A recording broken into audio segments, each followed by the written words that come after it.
So అలెక్కా చిట్టి pickles ఎక్కడ చూసినా సోషల్ మీడియా మొత్తం మారిమోగిపోతుంది. అయితే వాళ్ళు అన్నారు ఒక కస్టమర్ అట్లా అనడం తప్పు, అది అనడం కాక తర్వాత వచ్చి సారీ అని చెప్పి అయిపోయింది అనుకుంటున్నారు.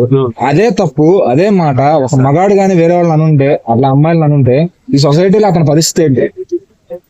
ఓకే, నేను ఒకటే చెప్తానన్నా, ఇప్పుడు అమ్మాయిలు అంటే ఒక విధంగా చూస్తున్నారు, అబ్బాయిలు అంటే ఒక విధంగా చూస్తున్నారు. ఒకవేళ పొరపాటున ఒక అబ్బాయి ఇట్లే పిక్కిళ్ళ వ్యాపారం కానీ ఇంకొక బిజినెస్ కానీ పెట్టి ఒక అమ్మాయిని తిట్టింటే మహిళా సంఘాలు ఉండే వాళ్ళు బయటకు వస్తారు.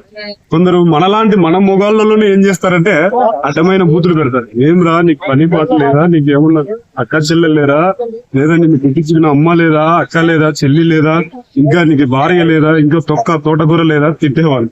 సో పరిస్థితి ఏంటంటే అమ్మాయిలు తిట్టింది కాబట్టి ఆమె వచ్చి సారీ చెప్పేసరికి కొంచెం రిలాక్స్ అయిపోయారు జనాలు. సో ఇంకోటి ఏంటంటే చిట్టి పికిల్స్ అనేది అనేక చిట్టి పికిల్స్ అనేది ఫేమస్ అయ్యాయి. సో అలాంటి ఫేమస్ అయిన దాన్ని వాళ్ళు ఆటోమేటిక్ తగ్గించేసుకున్నారు. సో పొరపాటున మొగోడు అని ఉంటేనా ఆ పికిల్స్ కూడా పోయి డౌన్ అని చెప్పేసి దాన్ని బంద్ చేయాలి, ఇంకోటి చేయాలని కొంతమంది బయటకు వచ్చేవాళ్ళు. సో బై ఛాన్స్ మొగోడిది కాదు. అంటే బిజినెస్ సాగుతున్నప్పుడు కస్టమర్ తో ఇంకా మంచిగా వెళ్ళి ఇంకా సేల్స్ పెంచుకోవాలి, కానీ అలా తిడితే ఏ కస్టమర్స్ అయినా ఇంకో 10 మందికి బ్యాడ్ గానే చెప్తారు, కానీ దానివల్ల ఏమొస్తుంది అసలు? ఏం రాదన్న. ఏంటంటే వాళ్ళు పికిల్స్ బాగా స్ట్రాంగ్ గా బాగా చేస్తున్నారు. ఐ మీన్ బాగా ఏమంటారు అంటే గ్రేవీ ఎక్కువ ఉండేటట్టు, ఇంకోటి ఏంటంటే దానికి తగ్గట్టు ఆయిల్స్ కానీ మంచి వాడి వాళ్ళు ఏంటంటే కాస్ట్ ఎక్కువ ఉంటుంది. 3000 రొయ్యల పచ్చడి అండి, 3000 కొంటే నేను కొంటాను అంత రేట్. హాఫ్ కేజీలుగా 2000 రేట్లు పెట్టారు. యాక్చువల్లీ ఉండే రేట్ అయితే యాక్చువల్లీ బండి మీద వచ్చాడు, గల్లీలో వచ్చేవాడు ఎంత ఉంటుంది మహా అంటే 400 కేజీ, మహా అంటే ఒక 100 వేసుకుని 500 ఉంటుంది.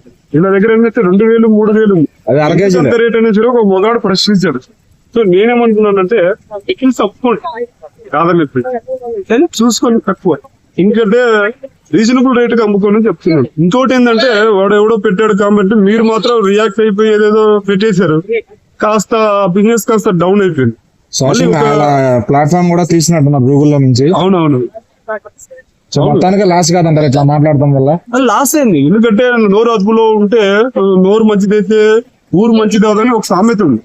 ఎవడైనా కానీ ఇంత పెద్ద రాజైనా ఒక చిన్న కథ చెప్తాను, ఒక చిన్న కథ, ఒక లాజికే, దీనికి సంబంధించిన లాజికే చెప్తాను. నోరు అదుపులో ఉంటే ఎట్లుంటుంది అనేది, ఒకవేళ అదుపులు లేకపోతే ఎట్లుంటుంది చిన్న కథ చెప్తాను.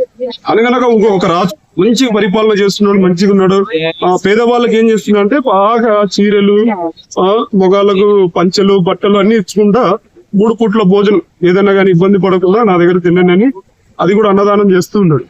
ఒకరోజు ఏం చేశాడంటే ఆ రాజు ఇలా గుర్రం మీద జట్కా బండి ఉంటది కదా, ఆయనకు అలా వెళ్తున్నాడు. ఒకడు మామూలు సామాన్య మనిషి, ఒక పేదరికంలో ఉన్నట్టు ఒక అతను ఏం చేశాడంటే ఆ బండికి అడ్డం వెళ్ళి, ఆ బండికి దాన్ని ఏమంటారు అంటే జట్కా బండి, అదే నేను తోలుతున్నట్టుకుంటే ఆ జట్కా బండికి అడ్డం వెళ్ళాడు. ఆ బండికి అడ్డం వెళ్ళేసరికి ఆయన ఏం చేశాడంటే కోపంతో తిట్టాడు, తిట్టాడు. అంటే అప్పటికి అతను ఏం చేశాడంటే అతను పంచుతున్నటువంటి ఆ బట్టలు గాని, చీరలు గాని, ఇంకోటి అన్నదానం గాని ఆ దగ్గరికి వెళ్ళలేదు. ఎందుకు వెళ్ళలేదు? ఇతనికి ఒక మనసు ఉంటది కదా, ఇప్పుడు తిట్టించుకున్న మనిషి, ఇతనికి ఒక మనసు ఉంటుంది, పేదరికంలో ఉన్నా ఇంకా పూటికి లేకపోయినా. సో అతను వెళ్ళలేదు.